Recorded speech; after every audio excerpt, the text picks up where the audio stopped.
And we're live. Okay, good morning, good afternoon, good evening, everyone. You're all welcome to another time again. So today we are going to be discussing about the requirement for the MCT. But before that, we need to really hear from those who have passed through that line. And we have people, a couple of people who have been in MCT for years. Somebody like Dan Rain, who has been there for about 25 years. And then we have Jerry Solomon, and then we have Fred, and then also have Frank. I'm just starting, I'm not clock one year, but yeah. So it's a nice thing to hear from these people who have passed through the line, who have actually been into this training. And I believe Fred is also part of the MCT, and he has done a whole lot of things. And so we are going to be listening from we're going to be hearing from them, so they will be able to give us one or two insights for those who are out there that want to become a Microsoft certified professional. Now, being the Microsoft certified trainer is not about just it's not just because you want, because the thing is that one thing with technology is that it's always good when you know these things and then you teach. The more you teach, the more you get better in these things. Okay, so it's not just to have, it's not all about having the title, it's all about you imparting into people, into the community, and also even helping yourself. It goes a long way to also help you to retain those skills that you already um, have. Okay, so without further ado, we quickly, oh, I think Dan is here with us. Oh, thank you, Dan. Wow, thank you. We already have his recording, but he's here, so I think we should just go uh straight up with him, and then if he breaks off, then we might probably just switch. All right. Okay. So as you all know, people on this call are not new to us. Yeah, they are amazing. Amazing. They do amazing things in their fields. And I have Jerry Solomon Jeremiah. We all know is the founder of ABC of Cloud. He was once, two times the Microsoft MVP. He's also an MVP, but I think he just tried to back out. And I think an MVP is forever an MVP anyway. So, and he's also a Microsoft trainer. So, and then we also have Frank. Frank is an amazing person. He's also an MVP and also an MCT. He has been doing a lot of things in the community. I can tell you that my first speaking event was on his platform in the tech. So thank you, Frank, for that. And also we have Frederick. Frederick is an MVP. He's also an MCT, and not just only an MCT. Frederick is also part of the instructional skill provider, which his company does. So I actually did with his company, and they are quite amazing, and they the delivery is great. The class was so engaging, and so I believe after today you might say, okay, you want to, if you feel that you want to become an MCT, then Frederick is the right plug for you for your instructional skill provider. Okay, thank you, Frederick, for that. So, and then we also have Dan, Dan Ray. Dan Ray I can say Dan Ray is like a celebrity in the tech industry, because everyone, I think in my community, they know Dan Ray. Dan Ray is a voice to be reckoned with. And why do I say that? Because he's the kind of person that wants everyone, no matter whether if you are just starting your tech background today, Barry is there to make sure he picks you up, to make sure that you are there. In fact, he will make you feel as if you have been in this industry for years. And also, Dare, I happened to meet Dare through Solomon, and it has been an amazing. We are no the last time he came to the UK, we met physically. He arranged the tour to LinkedIn office, and which was very very amazing. And I was so it was something dreamy to him when I saw he said he has been an MCT for 25 years, 25 solid years. So you could see the consistency in that. It has not, I know it's not an easy task. So we're going to be hearing from him today how he has been able to navigate how the journey has been so far and right now. Okay, so Dare is also an MVP also. So thank you for joining this call. Okay, so I will first have this question goes to Solomon Jeremiah. So we all know Solomon Jeremiah is a fantastic. If you look at his name there, you see the founder of ABC of Cloud. In case if you don't know, if you've been seeing that ABC of Cloud, you've seen a lot of people doing a whole lot of things. This is the founder, ABC of Cloud. So ABC of Cloud is a community where he trained a lot of people, where people have zero experience. When I say zero experience in tech, some people have zero experience. When you talk about cloud, they don't know anything about cloud. But today they can boldly come out and say, this is what. Yesterday we are actually in a particular live program which is Precious on TikTok, and she was talking about virtual network. And look at it, if you ask her 2 years ago, or let's say 5 years ago, can she? No. But now she can, all through because of this amazing fellow Solomon Jeremiah. Thank you very much, and thank you for how you've opened your community to everyone. And it's not just a community that you just come and just say, okay, just come and learn. No, you must the motivation is there. 8 months. If you are in a community and somebody is cheating you for 8 months, you know what it is. He has abandoned a whole lot of things. 8 months for free, not even for a dime. 8 months, that is a sacrifice. So this is what Jeremiah has been doing for years. I've having to be in his training. When he started all his training, I'm always coming back because I want to gain something. And there's no training I join that I don't gain something. Why? Because of so you are going to hear from him. He's an amazing trainer. You will know that for somebody to train people for 8 months without a pen, and then he's still even, in fact, I can remember the last cohort. Sorry, I think that was last year or so. Some people, he even had to buy laptop for them. He buy laptop for some of them. Like, I was like, wow, this is somebody who has sacrificed everything. This is somebody who you want to listen to. This is somebody who you want him to mentor you. Okay, so thank you. In fact, if I want to continue talking, we'll not leave here. So without further ado, Jeremiah, I just want to go with you. Now, we all know that the Microsoft MCT program is an interesting. Those people who are in MCT, they already know MCT is an interesting community, is an interesting thing to have. Okay, and that's also makes you to be a better person in your field and what you do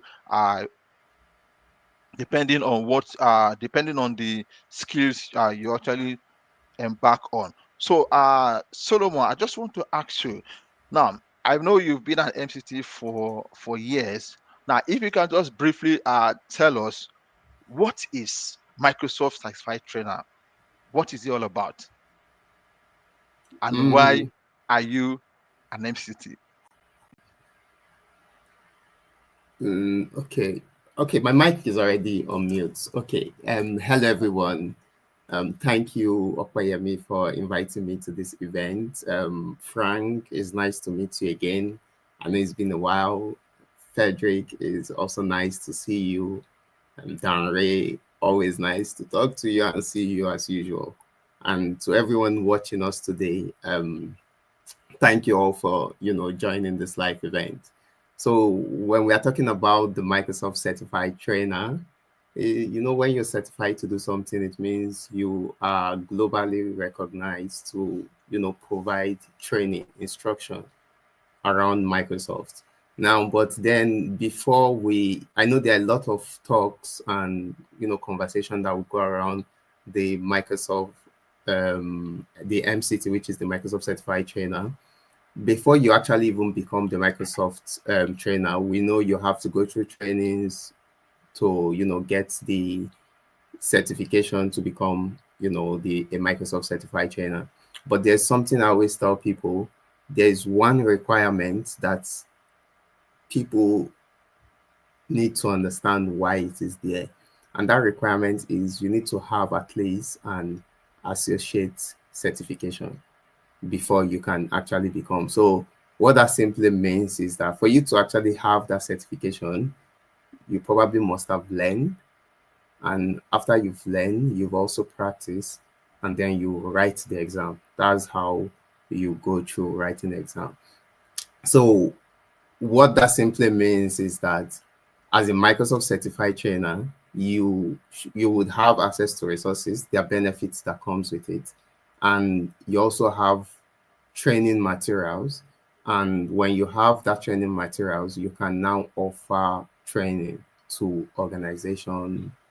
You can also have like communities you offer training to. You can probably still offer training to like live events like this.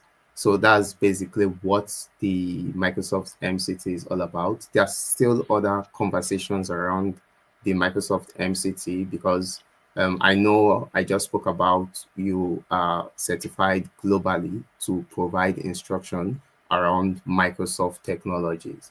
And these instructions include having access to lab resources, having access to courses, right? There are courses that only you as an MCT can have. And sometimes I tell people, as an MCT, I might want to talk about something. I don't really need to build my slide from scratch. I can just go to a course material, download it. I already have like the full slide. And that slide, I tell people, it is solely for MCT. I cannot give you that slide. It is solely for Microsoft Certified Trainer.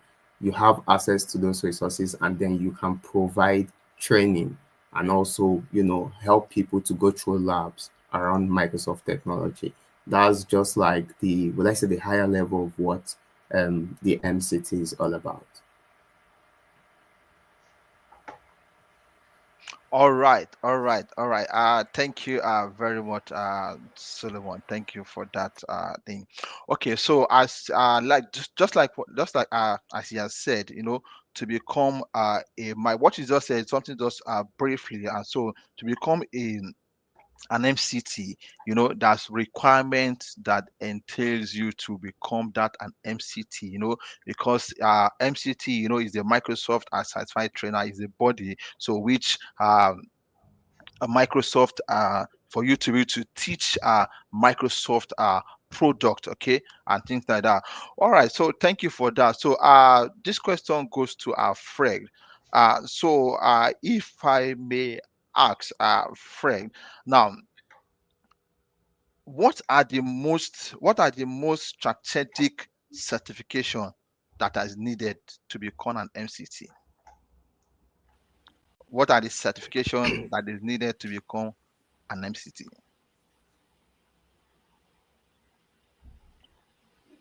Hello. Okay. Thank you very much, Stephen. All right. If I got to the question right, you wanted to know what are the strategies or what are the main courses for one to take to become an MCT. Hope that's Yeah, no, correct. the certifications that you need to become an MCT. What are those Okay. certifications you need to have first? Okay. So for me, from where I sit, I would say that if you want to become an MCT, then you should be someone who has passionate for at least sharing knowledge and really committed to learn continuously. Now, when it comes to the MCT, you need to have three what I call the three major pillars, which has to do with you need to have compassion to really teach people, contribute or learn. Then two, in terms of the Microsoft space, you need to have any of the role-based certification. Before 2020, you could have been a Microsoft certified trainer through the MOS program, which was the Microsoft Office suite. But currently, it's purely for the role base, which is the associate or any of the expert level. And you should also have taken a course has to do with the instructional certificate providers, which is ISCP. You should have taken a course with them, at least, and that one gives you the skills to really train or to really teach people. So those are the three basic requirements. The first one, at least you need to have the passion, because if you don't have the passion to really teach or train, then it will be quite a difficult one. You need to at least ensure that you have your certification. That's have a role based, and you should ensure that you have taken the Instructional Skills Certificate program with any of the accredited Microsoft MC, I mean the MCT program. So that's what you really need to do. So far as you're able to do that, then you can't really put yourself out there as a Microsoft certified trainer to train people on Microsoft technologies. And you can do that either through a TSP, or you yourself also putting yourself out there to train people, and basically to train people on Microsoft technologies. Thank you. All right, all right. Thank you very much, Fred. Yeah. So I think if what I think what I love from what you just said, that you must have that passion. Okay, the passion to teach, because it's the passion that you have that will actually even sustain you. If you look at Dan Ray, I he has been an MCT for over 25 years. So that's to tell you that the passion. Okay, so the passion is what is mostly important. You need to have that passion, not just because because my friend is an MCT. Okay, I also want to be an MCT. No, you must have that passion first. Okay, so it is that passion. I can remember when my former place of work. Then my I think one of my colleague or my manager, usually when I get to work, they just say, Stephen, how did you sleep at all? I'm like, "Fine. We see you online. Oh, you're doing Azure, you're doing that. How do you combine those things? How do you combine it together with work?" And I said, "Oh, everything is just for the passion. It's because of the passion I have for it. Most of the time when I get back from work, I just come back, I just sit on my seat. I want to do one or two things before I go to bed. Okay, so the passion is very, very important. So thank you for that. Thank you very much. All right, so I think this question will go to Frank. So I want to my question goes like this now. What is your advice for someone who wants to become an MCT? I think you need to mute. How you doing? I suppose one of the main things I always tell people in any training, right, is practice, practice. That's how you get perfect, you know? So, like, I always point people to the Microsoft Learn website. And so, if you're doing any certification, they have a training thing in there, and it kind of tells you if you're doing a certification, go in here, practice, practice, practice, right? And if you get up to 85% three times in that platform for that particular certification, you're good to go. So it gives you the confidence that you're ready to go and take your certification and pass that exam. And the last time I actually used that myself for the AI 900 certification, and I got the biggest score ever on any Microsoft certification. I came out with 900 points. I think Solomon was congratulating me on that one as well, like first 900 he ever saw, and that's thanks to practice, practice, practice, and that's how you do it. All right, all right, all right. Thank you very much. I think that is quite very key, because for you to become a trainer, you must practice, because you want to impart into people. You don't just jump on a class and just want to teach. You have to practice whatever you want to impart into people. You know that, yes, because practice make perfect. Okay, you don't have to be like some people wait to be 100%. You might not be 100% at that moment, but gradually as time goes on, as time goes on, then you now become perfect in that particular field. So practice is quite very, very important. So if you are out there and you want to become an MCT, have it at the back of your mind that you need to do your own assignment first before you can go out there to say you want to impart into someone. Okay, just like what Jeremiah said. He said there is a slide already provided by Microsoft. Okay, now you can't just go to that. You can't just go on that slide and then download and just go to the class. No matter, you still have to go through those slides, then see how you want to present that particular, how you want to impart that particular subject to people out there. So which is practice is very, very important. Thank you very much for that, Frank. All right, okay, I now have Dan Ray. So sorry, we need to wrap up on time because of we also have another program after this live, so I don't want us to spend too much of time. So I'm just trying to make sure we get the key point while we are here before we start any other go into another thing. All right. So Dan Reid, thank you very much for being here. I think this is one of the things I'm talking about when I said about collaboration. Dan is a big fan of collaboration. Before he has told me that he's not going to be around, but now I just saw him on the car. I was like, okay, so that's to tell you that he sacrificed. So that's to tell you that's who Dan is. He has done the recording already, but now we have him live. Thank you very much, Dan. Thank you very much for taking out your time to be here. All right. So my question for you is, you have been in this MCT for 25 good solid years.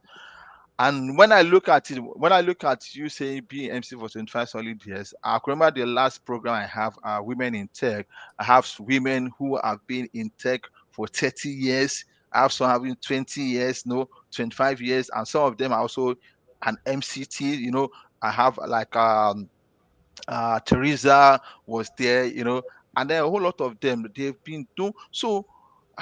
And look at you again, Dan, saying you have been an MCT for 25 years. How has the journey been? Can you just briefly tell how has Yeah. this journey been for the past 25 years? Yeah. About half of that time I spent at Microsoft. I got my MCT in the year 2000. I posted about Martha Murray, who was in my class. Martha was a seasoned trainer, but had just never gotten the Microsoft certified trainer credential, the MCT credential. I was almost the opposite. I was a seasoned IT administrator. I had worked help desk, service desk type jobs, but I hadn't necessarily had the formal training as a trainer. I had done some informal, basically end user training and explaining my job to other people that started with me, but I had never done it formally as a trainer. And so Martha was almost the reverse of me. I'd been doing training for years. She works for Adobe now, but had never done the formality of getting her MCT. So we both went through the instructional skills class that Fred runs. And at the time, we had to do a recording. So at the end, you had to record something, and it didn't matter if it was technical, it was just to show your instructional skills. So explaining something, answering questions, making that presentation engaging. And Hermine Turner, who just said hello from Detroit and just put in a link to the certifications that you can use. Thank you so much, Hermine. Is another person along those 25 years that I met. I met her in Florida for the first time in person and realized that I've been following her on Twitter at the time for probably 3 to 4 years. I mean, for a long time, we had been, virtually introduced to each other. But Hermine is one of those people that I've met along the way. And it's been a wonderful journey of both meeting other trainers that I can kind of commiserate and compare stories with and share funny moments from classes, and then also meeting students. So just like Solomon, Jeremiah mentioned, and others, Frank was introduced through a mutual friend who became an MVP and was a longtime MCT, Matthew Brown, Frank and Matthew introduced me to Solomon. Solomon introduced me to you, Opiemi, Stephen. It's just, it's been that community has grown out of those 25 years. Oh, wow. Amazing. Thank you very much, Dan, for that. Thank you very much. Yeah, thank you very much. And my other question still goes to you. Um, being a Microsoft certified trainer, what are the most challenges you face during preparation? What are Great those challenges? question. Yeah, great Yeah. question. I put this in the video, so I'll share it here live. When I started, we got physical binders. They used to be green before I started as a MCT. They turned into these, and then they became bound books eventually, but these are 3-ring binders where you can add your own materials. But at the time, MCTs, to Solomon's point about the slides that we get as MCTs, we also got all sorts of additional material in our version of the book. So the preparation today doesn't necessarily give you like here's your version of Microsoft Learn and here's your student's version of Microsoft Learn. It's the same version of the Microsoft documentation, but as a MCT, a lot of times you have the benefit of figuring out where all those little hubs and spokes are around the Microsoft environment. So they won't necessarily point you from learn.microsoft.com to support.microsoft.com, or to techcommunity.microsoft.com, or to all these different repositories that many students may not even know exist. So whether that's a website that Microsoft has, whether that's changes that Microsoft has made to a product like Teams. Teams right now in the browser will respond if you go to teams.cloud.microsoft, but they haven't done the redirect from teams.microsoft.com. So as a trainer, figuring out and learning some of those little like nuances or things that the average person doesn't know yet is one way to prepare and then be able to give back something that the students can't read about or may not be aware of or aren't going to find somewhere other than taking your class. Same thing with like the LinkedIn Live, preparing for that for the MS 721, which is all about events and the communications capabilities of Teams. The preparation was a lot of the things I do as a consultant, along with training and getting hands-on experience with porting phone numbers from different platforms or modifying a Skype environment to upgrade it to Microsoft Teams calling and phone plans. So that's what I would share is, a lot of the preparation used to be very easy for us, relatively, because we got material exclusively for MCTs besides the slides. Now a lot of it is that real world experience.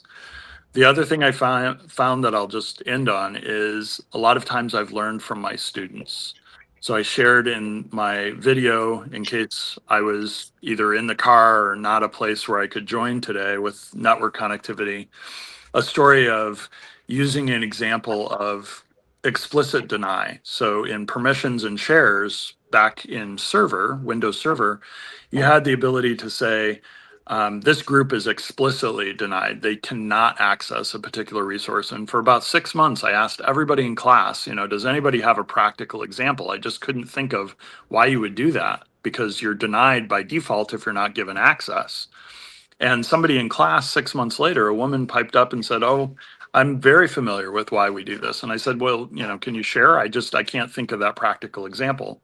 She said, "Unfortunately, when people are being let go from a company or there's some type of significant change like that, sometimes you'll explicitly deny, so they might have access to their account and to log on and maybe to email, but maybe they lose access to a CRM or a confidential proprietary database or system at work. And so they can still kind of wrap up their role, but they don't necessarily have access to things that are specifically for employees. And I thought, that's not the example I necessarily wanted to have. I wanted to have something maybe, more positive, but it was a good example of, this is why you might specifically deny a set of users to certain resources at work.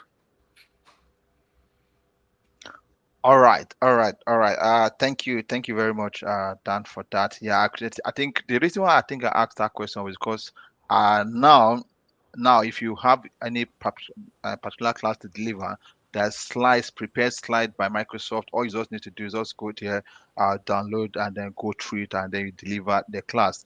And when you say you will be an MCT for over 25 years, I was just thinking, during that period, all these things, are you like the benefit, like the benefits Microsoft is giving for MCT now? Are those benefits really, were they there during that period? Yeah, the benefits. So when I started, I believe the yearly fee was $300.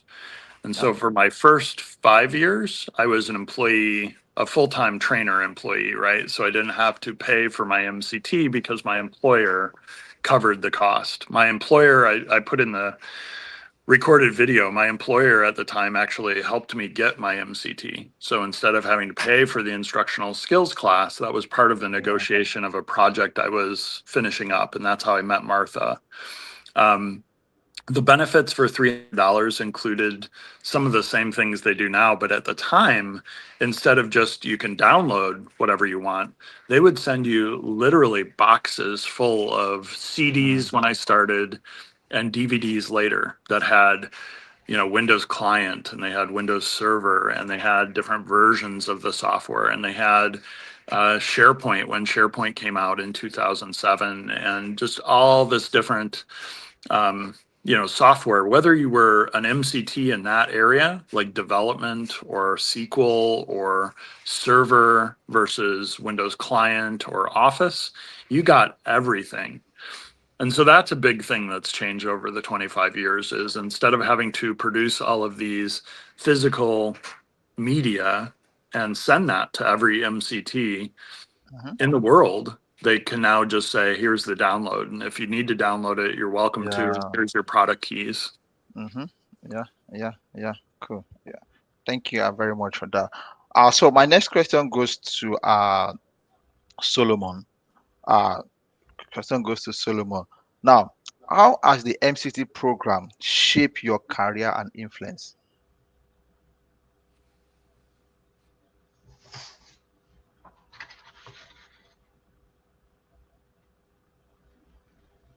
I'm not sure we can hear you.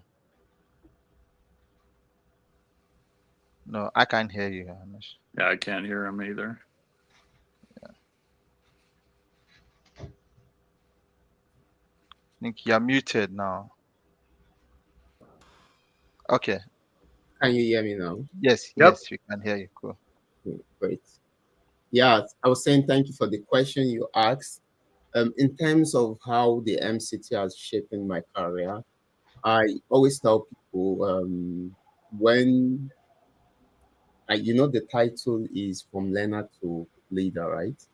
That's the title. So when it comes to career growth, leadership, there's this quote I always just have in mind. The quote is before you are a leader, success is all about you growing yourself.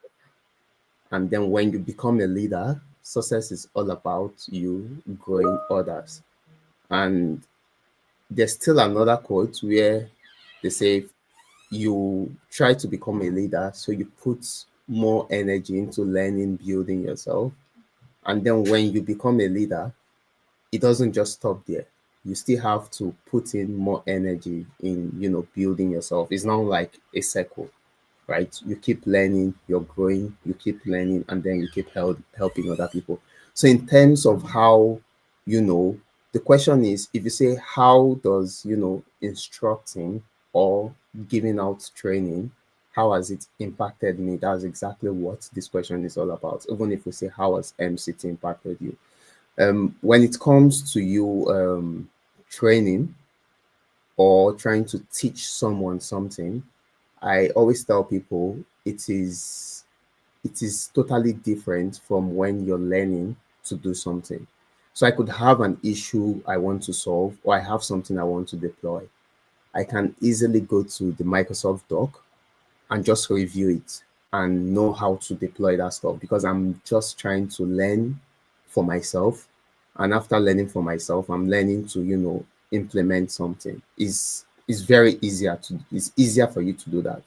You can just learn, build. But then when you want to teach someone, the way you learn is totally different. You have to be sure you understand what you're learning before you actually go and explain to someone. Now, you want to be passing the right information to someone. If I have to talk about, maybe give training about AZ104, I have to be sure I'm passing the right information, because the person I'm giving that information, what they are hearing from me would likely stick into their head, and it might not be easy for them to, just dump it. So I have to do that. I have to prepare very well for that.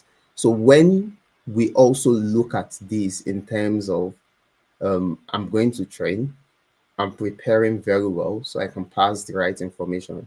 You would also note that while you're doing all of this stuff, you're also building yourself. Because before I try to train someone, it simply means that I am training myself. I probably want to tell you this is how this works. And I'm trying to know that I'm passing the right information. That means I'm training myself on how that stuff works. I'm trying to understand that stuff, and then I'm trying to now transfer the knowledge to someone else. So when we want to look at it in terms of how the MCT will help you, generally your skill set, it improves your skill set. And the more you learn, the more you're growing. I know learning for me doesn't end, and for most people I know it doesn't end. You keep learning, and for every time I get to learn new things, it gives me the opportunity to also speak with people. Because if I don't probably know how to use Azure and know how to speak about Azure, I'll probably not be in a live event talking about Azure, and I probably would not meet Danre. I might meet him, but I might be at the other side just listening and asking, "Oh, what is he saying?" and all of that. But the fact that I am learning and also trying to, teach people, train people, what that is actually doing for me is I'm I'm getting involved in the community. Apart from also getting involved in the community, I'm also creating network. I'm networking with other people in that field.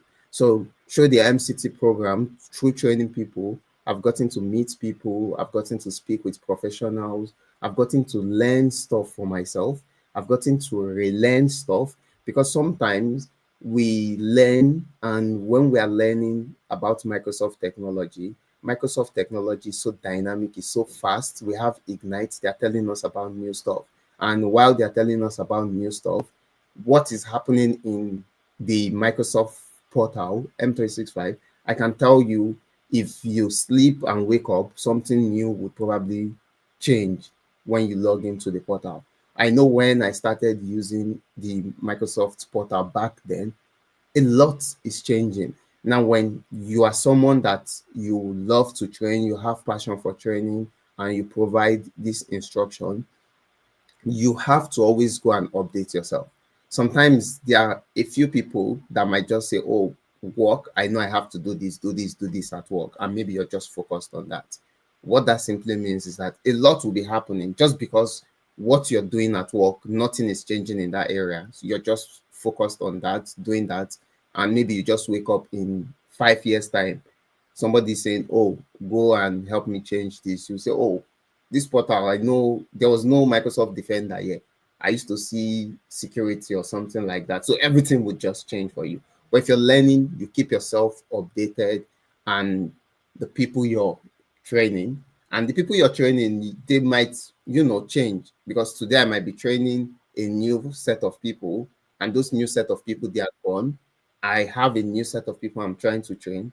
I am the one updating myself with the current trend and changes in technology while I am passing that knowledge to other people. So training for me, I would say it has impacted me in terms of my career, in terms of how to, communicate with people, how to deal with people.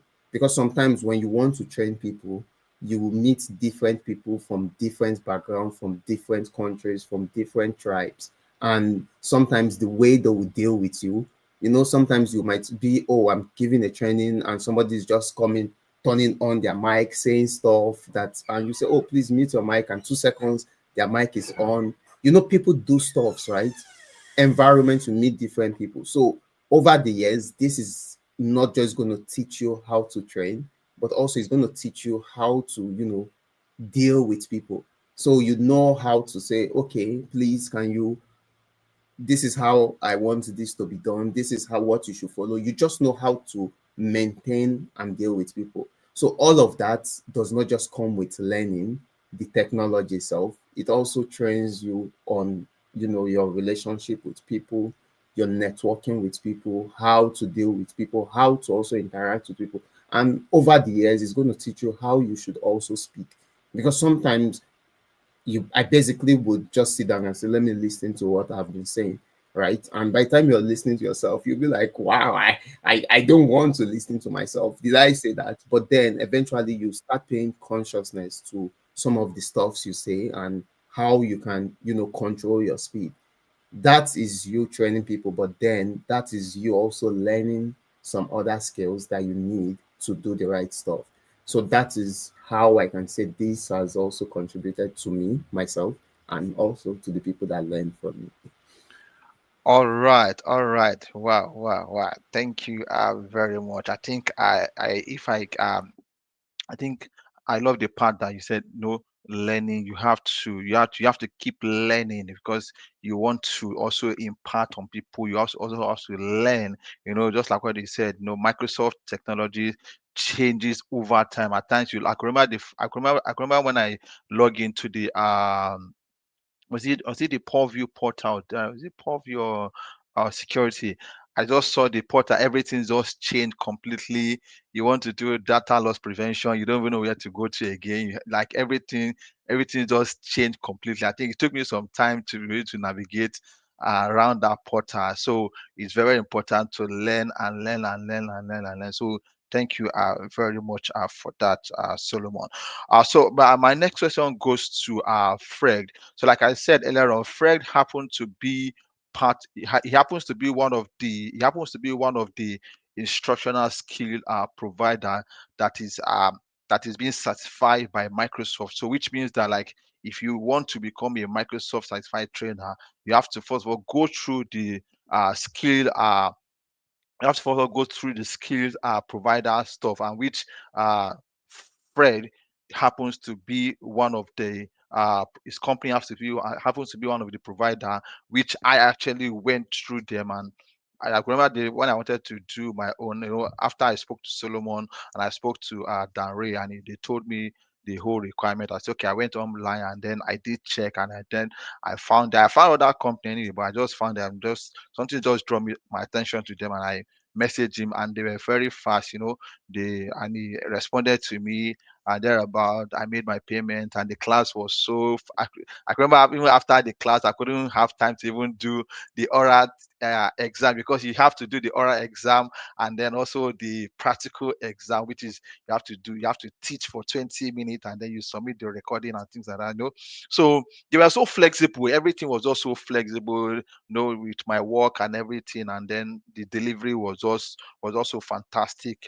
So thank you for that. So my question for you now is, what are your advice for people that want to become a Microsoft certified trainer? Now, what are the things that you think they should look out for? What are your advice for them? Yeah. Thank you very much, Stephen. And let me pick it up from maybe where Dan and also Solomon left off. Really, the MCT status, it's a continuous learning, it's a credential. and it's renewable every year. So if you're not learning, then it means the following year you'll be out. So it's not like a status you get and it's forever. It is a continuous learning process. So if you don't learn, if you don't have passion for learning, then MCT is not really for you because it is continuous. Now, in terms of trying to be very active and having the passion or the process in terms of getting your ISP, as I said, the process in terms is very simple. All you need has to do with making sure that you register or get in touch with any of the ISP. And as you mentioned, my company also do provide those services. Now, if you really want to be in, then you really need to have the passion for learning. You need to ensure that you really want to learn. And as already said, when it comes to the Microsoft Office space, every now and then things are changing, things are getting updated, new things are happening. So you need to ensure that you are learning constantly. Now, when it comes to the instructional skills, you need to really have the tenacity to really instruct, to learn. And what normally those services we provide in there is to give you that ambience, to give you that space, to give you the small tricks and tips in there to help you to really engage your students very well and quite effectively. So that's what really happens in that space. And when it comes to the Microsoft certified credentials, we know that Microsoft is a really big company. And before they give you that such a status, you should have gone through a very rigorous training. And it's very important that you get yourself associated with a really qualified ISP to really get yourself in it. In terms of the process, so far as you have your credentials, as we said, you have your associate certification or role based, then you can move on to take your ISP course, which normally can take, depending on the company you are dealing with, depending on your schedule, at least within a week. Some run it for 5 days, some run it for 3 days. And through that, you submit your video section, which is now more of like what you have really gone through. We really want to find out whether you really understand what you have really gone through. So then there will be a session for that. Then also you need to also go through an oral test to ensure that at least whatever you have learned has really stuck in there and you'll be able to really apply. The credential is a good one. The brand Microsoft is strong, and a lot of people currently are really, really rushing. I won't say rushing, but because of the status of Microsoft, now everybody wants to become an MCT. But one thing I always advise my clients is that if you don't have passion to learn continuously, then MCT is really not for you because in that space, in terms of the technology space, everything is changing every second. I mean, stuffs are changing every second. And if you are not someone who really wants to sit down to learn, then MCT is really not for you. For me, that's what I would say in terms of the question you asked. All right, all right. Thank you very much. I think if there's one thing I can get from all this conversation today is just about learning. You have to learn. So, and there's no age barrier to learning. It's just your mindset. Okay, so it's just your mindset, and there's nothing that is too that is too. Let me not use the word too difficult, but there's something that is too difficult. It's just your mindset. If you want to, I could remember that was the time I had an issue in my company, which a user, I think they were having issue of getting notification on their Microsoft Teams, that is on Mac machine, and we did everything. In fact, that ticket didn't even come to me. He went to a colleague of mine, and he went, and fortunately the guy went for leave, and then the ticket was passed on to me, and then they've raised the ticket with even Microsoft. Our own duty is just to be there to see how they're going to be, because we've done the whole troubleshooting and nothing works. So, and I said, when they passed the ticket to me, I said this should be able to workable. We don't have to go to Microsoft to get. And I contacted Jerry. I remember I contacted Solomon that day. I don't know, maybe if he remember. I contacted him. I told him, I said, have you come in contact with this kind of issue before? And he said, go and download, go and check online and check this is. And I went and I researched. So the only thing he told me was to go online and check for XYZ. Now, the reason why I was able to go online was because I also wanted to learn. If I wanted to do, I would have just decided to say, okay, this ticket has been escalated to Microsoft. They will come and fix it. My own is just to be intermediate between the user and the Microsoft engineer. I could have just sit and relax.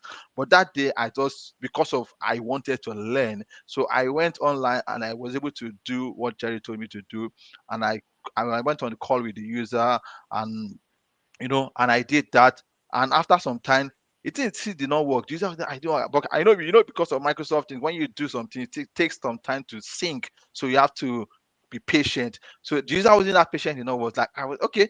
And we went on call with the Microsoft guy. The guy even came, and he was a Microsoft engineer, and he said, okay, I was even thinking that the guy was going to fix the issue, but the guy was even asking question, and he was saying that he's not the one that will fix the issue, but he has to escalate it to another body. I was like, I said, okay, no problem. And then, just to cut the story short, at the end of the day, when we left the call, the user just came to call me and just say, it's working now. It's working. Steve, what did you do? It's working now. And I said, you mean it's working? I said, no, I didn't do anything. I said, I remember the only first thing I did was to do my own troubleshooting, and then I believe that works, but because it takes time to sync. And then I said, okay, don't worry, I will ask the guy if maybe they've done anything at the back end. And I messaged the Microsoft guy and asked him, have you done anything? The guy said no, that they didn't do anything, that he has not even escalated it to his. And I said, I said, now this stuff is working. So which means that the fix I did actually fixed that issue, which makes it to be working. So all still Maybe, went down to yeah. yeah. So maybe Stephen, maybe just to chip in one or two things. One thing about the MCT status also has to do with the community. The Microsoft Certified community is really a big one, and as you can see, even for us being connected right now has to do because at least most of us are Yeah. MCTs, so all of us are MCTs, and within the community, so far as you are an MCT and you need help, and you go onto the platform, the lounge, and you put your issues there, people will be willing to Yeah. really support you in terms Yeah. of training, in terms of any difficulty you are facing. So for me, as much as you want to be a trainer, the community itself also supports each other, and it's a really Yeah. wonderful community which I will entreat anybody to really join if you really want to become a trainer. The MCT is really for you. Thank you.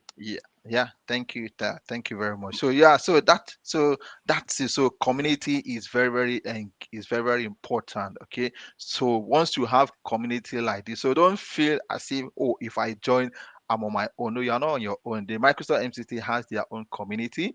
We on this platform, we are all MCT. We also have our own community where if you get stuck with one of two things, you just need to just message us, okay, please, have you come in contact with this issue and things like that. So everything still boils down to what? Learning.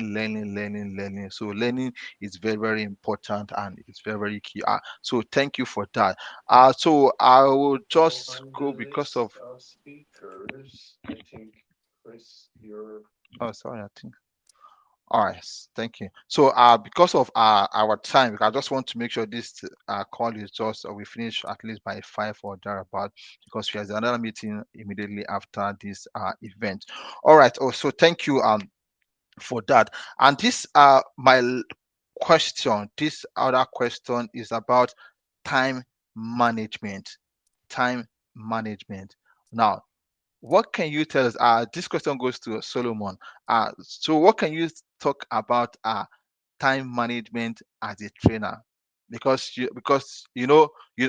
some learners intend have to have maybe like learning lifespan. Some people, when you teach them for a very long time, they intend to lose control. So what is your advice for upcoming trainer about time management when delivering any class?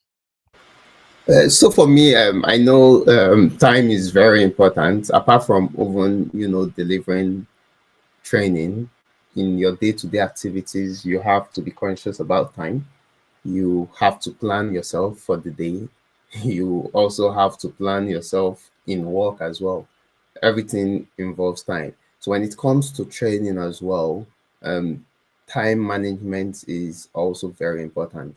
And the reason I say time management is also very important, if you're training, some people might just want to train and say, okay, I need to deliver this training in 2 days. So everything about this training goes in 2 days. I'm going to dump it. If you understand, it's fine. Eventually you probably, some people will be like, you've heard about it, go and do your own research, right? There's that kind of training where they pack everything, give it to you, just take it. You've heard me spoke about it. Go and do your research. We also have training where people are more interactive with people they train, and they try to know the pace at which they are moving. So for me, I always say for my training, most times I try to know the people I'm training, right? If I'm coming to train someone that has heard about something, they know about it, they just want to know more, the pace at which I'll be moving and how I would manage my time is different from someone that don't even have any idea. So when I'm dealing with someone that does not have any idea, I'm looking at how to spread my time very well, and also get feedback from the person I'm training. I might say training is for 2 hours. We have breaks by maybe 15 minutes break after a particular hour, then another 15 minutes break for the training. But then if I start to deliver the training and I see some people are not catching up and I don't want to leave them behind, I can either extend the 2 hours to the next day. So just so that everybody can, be at the same space. And that's also so I don't overload people.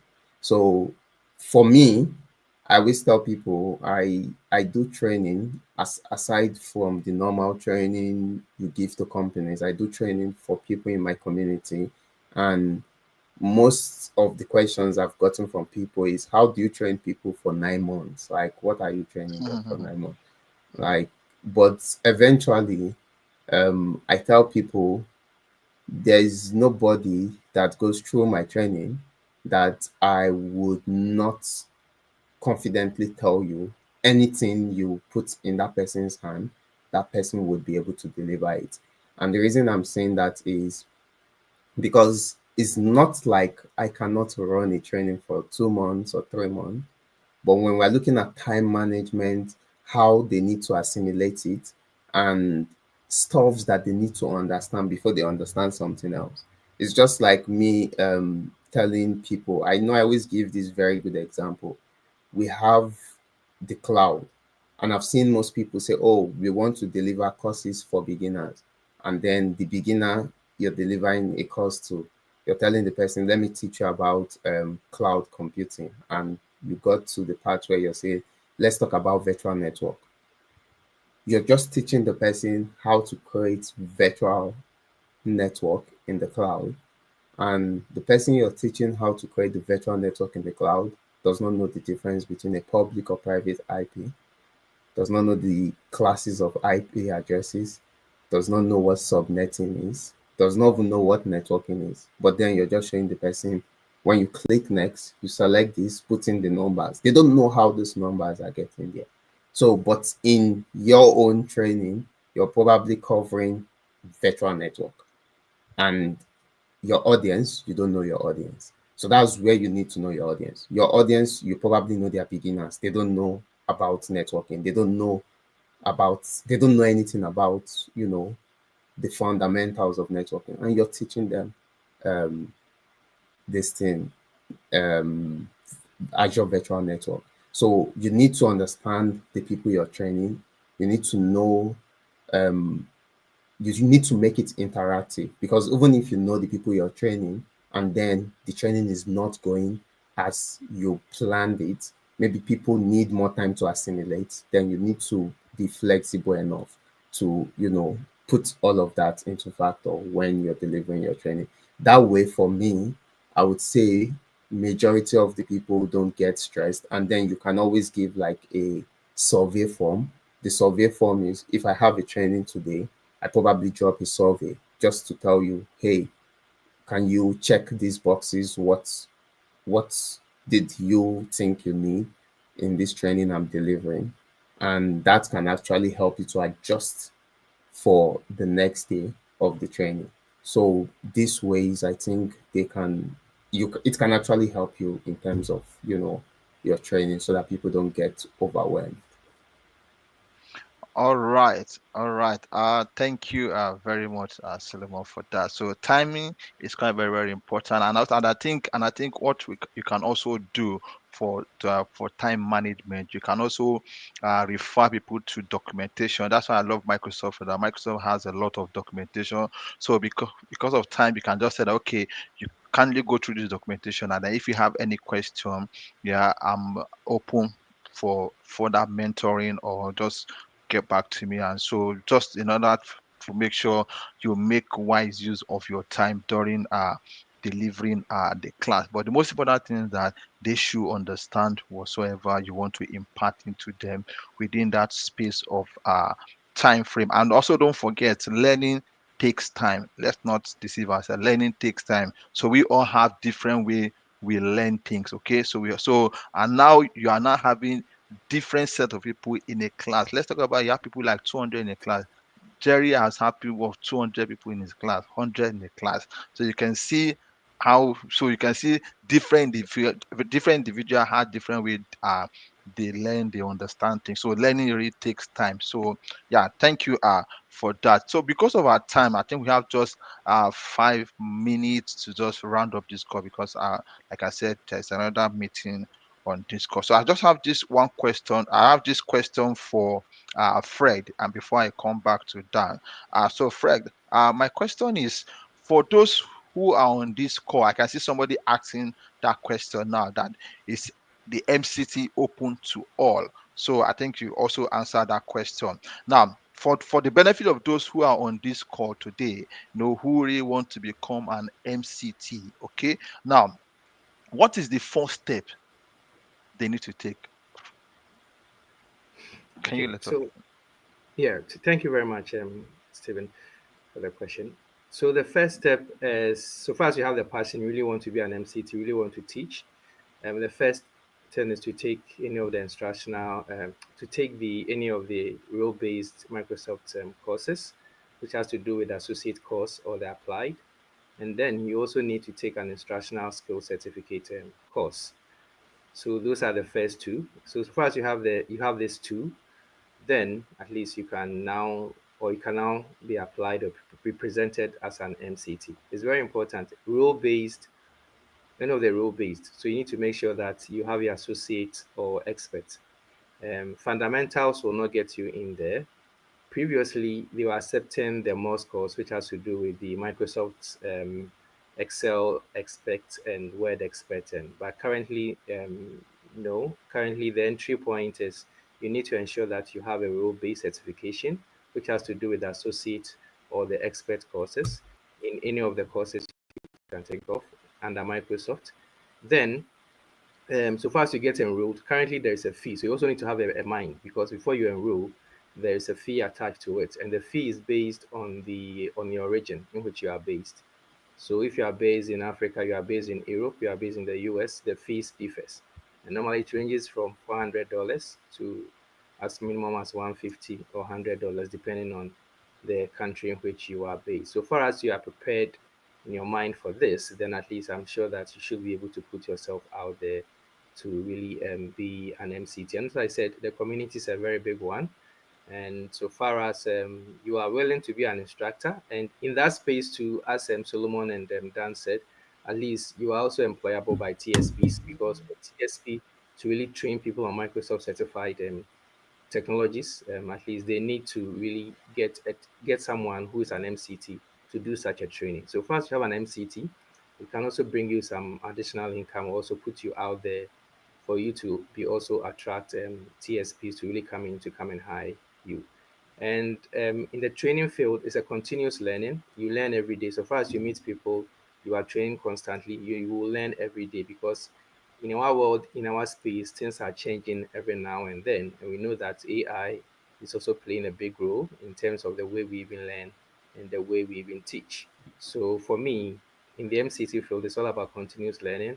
It's all about putting yourself out there to learn, and also having the passion to engage and to impact knowledge. All right, all right. Thank you for that, and I think that answered the question of that. And I can see Dan said that. So the MCT program is open for all. It's open for everybody as long as you have that passion, you have that mindset of also imparting to people and also learning. So it's open for all. And I think one way I will just advise anybody that want to become a Microsoft certified trainer is, first of all, you need to if you feel that you are afraid to face crowd, because at times these things can be either maybe physical or virtual. At times your delivery can either be physical or it can be virtual. So if you feel that, oh, maybe like, oh, I'm scared of crowd, or I'm shy to, even on call, so what you can do what you can do, you can gather people in your community. Just tell them, okay, I want to teach you on XYZ things that you know for free. Just get the WhatsApp group, gather them, and get people, and then just train them. Just, okay, for 1 month I want to teach you that. So with that, you begin to build boldness in teaching and also delivering lectures. Okay, even when you see you become an MCT, you that at times you might be having that, like anxiety, or maybe you are just having those. So it's normal, but the most important thing is that don't allow that to scare you away for to become an MCT. So don't allow that to actually scare you. Like I said, this is not a community that you are left alone. We have a whole lot of today. If you go on LinkedIn and you see if you see anybody who's an MCT, if you message that person, I'm very sure they will not ignore you. They will definitely want to give you one or two things that you need for that role. So thank you for that. And this last question, I think, goes to Dan, and then before we start wrapping up for today. So the question is, like we said earlier on, if you've been joining us, you know that Dan has been in this field for over 25 years, and he has told us the journey, it has not been easy. It's a passion, because it's the passion he has. At times when you see, I could remember when Dan was doing TikTok, he was still going on TikTok. He was still explaining how to make use of the TikTok live studio. I was like, wow. So you can see he has that passion to learn and also to impart into people. So which is very, very important. So my last question for you, Dan, is that I believe after this course, some people really want to enroll into MCT program. Okay, they will always want to become an MCT, and also they can do better in their field. Okay, so now, what is that one advice you want to give to those who really want to become an MCT? That's one advice you want to give to them. Yeah, I'd say follow that passion. For me, the thing that was always standing in my way was the cost of the instructional skills, because I'd already passed the exams. So whether you have passed the exams and you're thinking about the instructional skills, or you don't have the exam or the instructional skills, both are prerequisites to becoming an MCT. So for many I have spoken with, the exam is the thing that they want to tackle first, the certification, the prerequisite certification. For others that I've talked to, they've done the instructional skills and then they begin preparing, to your point, doing mock training or doing training online or doing a YouTube channel or TikTok or whatever that platform might be. And then, getting that instructional skills becomes a prerequisite or requirement as well. So that's also your opportunity to meet other fellow new MCTs. They might be trainers previously, but are just getting that credential. But the network you build through that community is really, really helpful. So I'd say if you're interested in joining, just, figure out, maybe set goals. A lot of times I would just set goals for, I'm going to take an exam on this date. And if I wasn't ready, you can always reschedule an exam. But if you don't put a date to taking the instructional skills, taking the exam you need as a prerequisite, you're more likely to put those things off. Wow. Wow, wow. Thank you very much for that, Dan. I think one of the things you said is to set goals. With goals are very, very important. So when you set goals for yourself, you you run with that particular goal and just make sure, okay, I can remember when I wanted to become an MCT, I just I just like I think I told Fred that time. I said I had to take I think a week off from work that particular just to enroll myself and then to attend the class and all those things like that. So yeah, setting goals is very, very important. Yeah, it's very important for that. Thank you very much for that, Dan. All right, I think we are about to come to a close for this particular event. I'm not sure. Do you have any questions on the comment section? I don't think.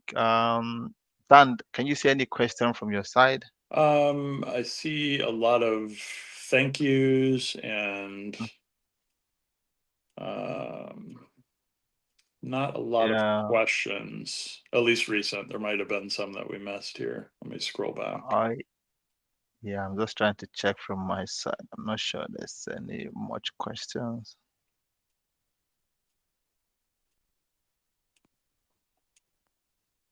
Okay. Yeah, I see more comments and support of the event Yeah. than Hmm. specific questions. And I think we've answered most of them with the links that Hermine provided, and um, I know you provided the link to the prerequisites as well. Yeah. Mm, yeah. All right. Okay. I think no questions. So for those who want to become an MCT, my LinkedIn is open. If you have more questions, you really probably are not clear about it, you need more guide. You can always mention. I could remember before this call, a lot of people messaged me about the MCT program, and even on WhatsApp, on LinkedIn, I was able to give them the information about that. So like I said earlier on, becoming a Microsoft MCT, it has a great benefit. It has a great benefit. And if you are somebody who loves to do certifications, and maybe because of the amount is scaring you, once you become an MCT, you have discount to do your certification. So Microsoft has that discount for you to write your certification, which is very, very, very, very, very important. Okay, very, very important. So that discount is part of the benefit. You also have there are a lot of benefits. So when you come in, yeah, you're going to be told those benefits. This is just one of the benefits that you get from this becoming a Microsoft certified trainer. So, like I said, you are not left alone. Don't be scared. Oh, once I become a Microsoft certified, am I going to be? No, you are not left alone.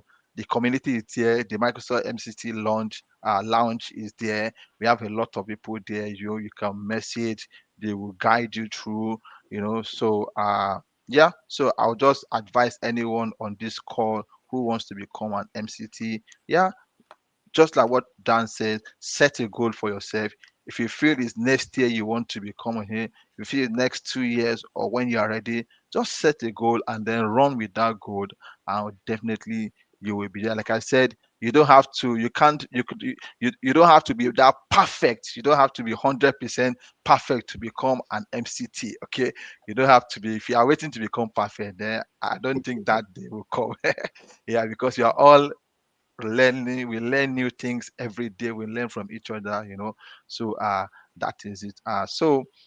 Thank you very much. I just want to appreciate the speakers, Dan, Frank, Solomon, and Frederick. Yeah, I want to really appreciate you guys. Really, thank you for the collaboration. Thank you for always rescuing me when I call you guys, to come up for to speak on one of two events. Okay, so just to let you know that this year, um, there's no any other event from my own side this year.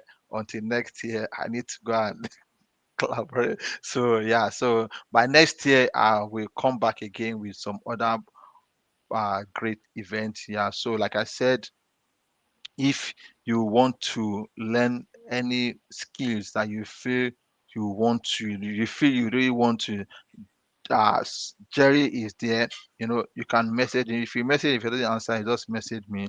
I'll speak to him because he's a very busy person. So The only thing he needs from you is your dedication, your passion for it. So once you have that passion, you know, is there to assist. And then Dan has been an amazing person, like I said earlier on.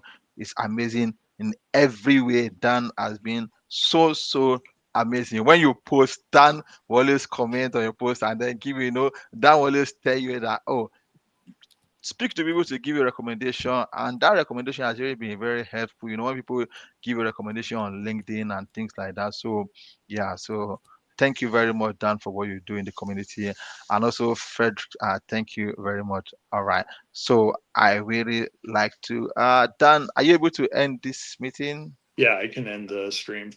All right, okay, so thank you guys, thank you for connecting, and Thank see you. you Thank next you year very much. from my own end. Thank you. Bye bye. Great to meet Yeah, you, Dan. yeah, And bye bye everyone. Yeah, bye bye. bye.